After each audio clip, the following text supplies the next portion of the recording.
हम लाते हैं top news, आपके फेवरेट टॉक शोज और अनलिमिटेड एंटरटेनमेंट सिर्फ YouTube पर। अगर आपने अभी तक हमारा चैनल सब्सक्राइब नहीं किया तो अभी सब्सक्राइब करें और बेल आइकॉन को क्लिक करके हमारी लेटेस्ट वीडियोस के बारे में अपडेट जानें। सब्सक्राइब कीजिए और हम आपको लिए चलेंगे आपकी फेवरेट वीडियो की तरफ।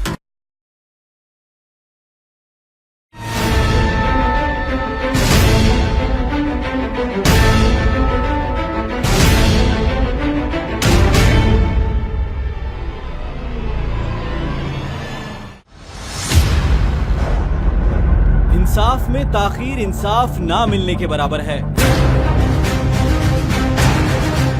बाबरी मस्जिद का फैसला हो या फिर बात हो समझौता एक्सप्रेस बम धमाकों की, फैसला हमेशा उनके हक में आया जिनके जेरे तसल्लुत भारत का अदालती निजाम बनाया गया या चलाया जा रहा हो। ये भारत की ही अदालतें हैं जहां आज भी इंसाफ की आस लगाए साइल दर बदर की ठोकर खा रहे हैं। इस बात का एतराफ खुद भारतीय वजीर कई मर्तबा कर चुके हैं कि भारत की अदालतों में लाखों केस जेरे इल्तवा हैं जहां उनकी सुनवाई की बारी ही नहीं आती और साइल एड़ियां रगड़ रगड़ कर मर जाते हैं। भारत में हर साल की तरह रवा साल भी कई लोग इंसाफ न मिलने पर खुदकुशी कर चुके हैं। कोर्ट के फैसले के बाद कन्नौज में एक शिक्षा मित्र ने खुदकुशी कर ली। एक वेबसाइट ने तो यहां तक दावा किया कि प्रदेश भर में 6 शिक्षा मित्र आत्महत्या कर चुके हैं। और यही अगर स्थिति रही तो आज भी हजारों आत्महत्याएं हो सकती हैं प्रदेश में।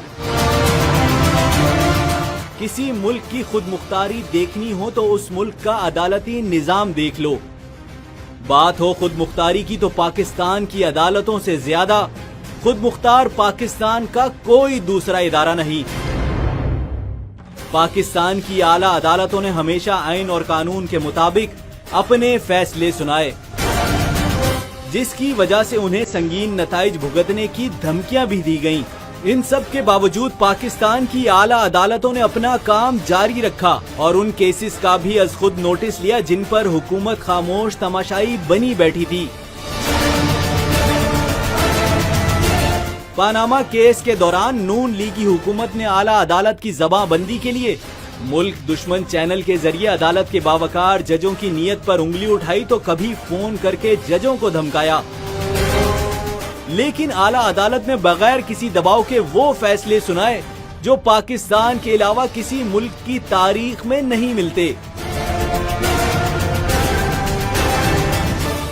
सुप्रीम कोर्ट ऑफ पाकिस्तान ने पानामा केस से लेकर चेयरमैन पैमरा अफसार आलम की तकर्रुरी को कालादम करार देने तक के फैसले सुनाए